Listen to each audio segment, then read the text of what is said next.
torcida do Flamengo, aquele abraço, alô, Oi, Renata, aquele bom dia especial para você, Denilson, a todos ligados aqui no Jogo Aberto. É isso mesmo, hoje é noite de Libertadores por aqui, né?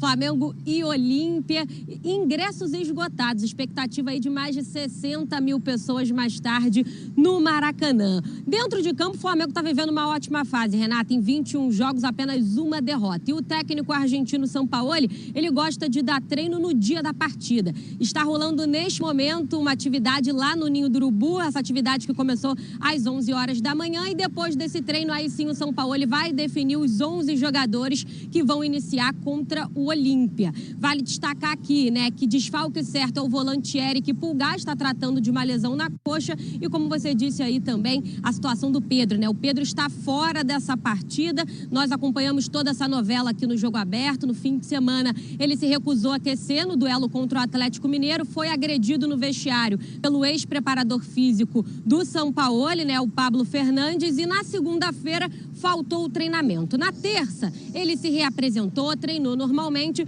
mas a diretoria do clube carioca, Renata, resolveu punir o jogador, uma multa aí de 5% em relação ao valor do salário dele. Isso por ele ter se recusado a aquecer, mas ele também foi advertido aí por conta da ausência no treino de segunda-feira com uma suspensão por um jogo. Então tá fora aí do duelo de hoje contra o Olímpia pela Libertadores. Só que tem um detalhe, Renata, no fim de semana, o Flamengo vai enfrentar o Cuiabá pelo Brasileirão. O Gabigol está suspenso pelo terceiro cartão. O Pedro é o substituto imediato. Será que ele vai jogar? Mas bom deixar essa dúvida aí para o fim de semana mesmo, porque hoje é dia de Libertadores e agora a gente vai acompanhar todos os detalhes desse pré-jogo, dessa partida entre Flamengo e Olímpia. Vamos conferir. Noite de Libertadores no Maracanã. Ingressos esgotados. O Flamengo vai receber o Olímpia pelas oitavas do torneio. O Olímpia é um time copeiro, com jogadores grandes, de segunda bola forte. Então, será um jogo extremamente disputado para passar de fase. Extremamente disputado para passar de série. Janela de transferências fechada, sem novidades no jogo de hoje. O que surpreende é que o Fla liderou em gastos. O time da Gávea desembolsou 91 milhões em reforços. Detalhe, contratou só 3 jogadores. O atacante Luiz Araújo, o volante Alan e o goleiro Rossi, que veio sem custos. Nas vésperas da partida, Gabigol fez uma visitinha à sede do clube na Gávea. O jogador foi recebido por uma multidão e conheceu o novo museu ao lado do Rei Zico. Energia renovada para o atacante. A fase no rubro-negro é boa. A equipe não perde há 10 jogos, desde a goleada para o Bragantino depois da parada da data FIFA. Só que fora de campo, o clube passa por um momento conturbado. No último fim de semana, o atacante Pedro foi agredido pelo ex-preparador físico de Sampaoli. O caso foi parar na polícia e o jogador faltou ao treino de segunda. Na terça, Pedro se reapresentou em silêncio. Não existiu diálogo entre o camisa 9 e o técnico argentino. A diretoria do clube carioca resolveu punir o jogador com uma multa de 5% em relação ao valor do seu salário por ter se recusado a aquecer no duelo contra o Atlético Mineiro. Além disso, Pedro recebeu uma advertência pela ausência no treino de segunda-feira. Está suspenso por um jogo. Assim, ele fica de fora da lista de hoje para enfrentar o Olímpia. O Flamengo não se pronunciou sobre o caso. Bom lembrar que para domingo, contra o Cuiabá, Gabigol está suspenso por cartão e Pedro é o substituto imediato. Bom, para hoje, Sampaoli faz mistério em relação ao time que vai escalar. A última atividade antes do duelo está acontecendo neste momento no Ninho do Urubu. O volante Eric Pulgar é desfalque certo. O jogador se recupera de uma lesão na coxa.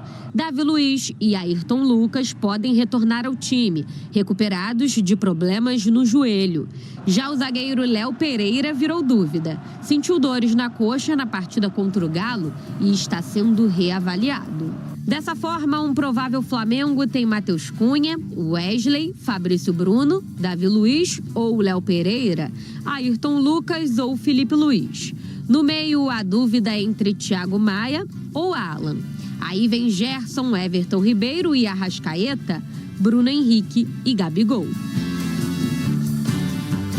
Dentro de casa, a equipe conta com a força da torcida. E no torneio internacional tem dado muito certo. O Flamengo é o melhor mandante entre brasileiros desde 2019 na Libertadores. A única vez que perdeu nesse período foi para o Peñarol por 1-0. Denilson Show. Claro que o Flamengo é sempre favorito na Libertadores e muita gente esperando, por exemplo, que Palmeiras e Flamengo se enfrentem, que seja aquele confronto decisivo. Mas antes disso, tem que passar pelo Olímpia, que eu não entendo por que acabou demitindo, não é? Afastando o Diego Aguirre do comando. É uma equipe que, na teoria, ela não é mais completa, mais forte que o Flamengo, mas é um adversário cascudo, acostumado a competições sul-americanas.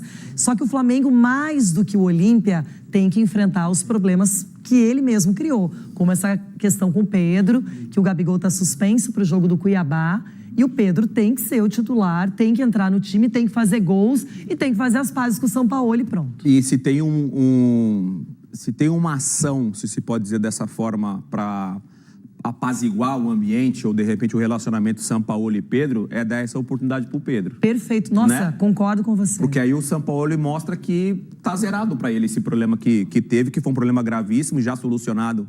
E, assim, na minha opinião, até a diretoria conseguiu conduzir de uma forma perto do ideal, né?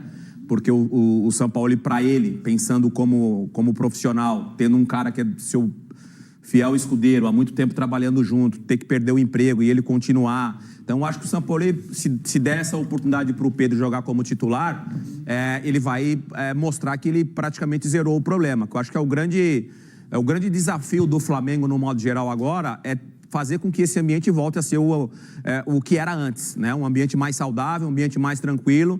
Tecnicamente, o Flamengo é muito bom. Coletivamente, já mostrou que pode jogar bem, jogar no nível alto. A gente acabou de citar aqui o nível que o Palmeiras jogou ontem contra o Galo.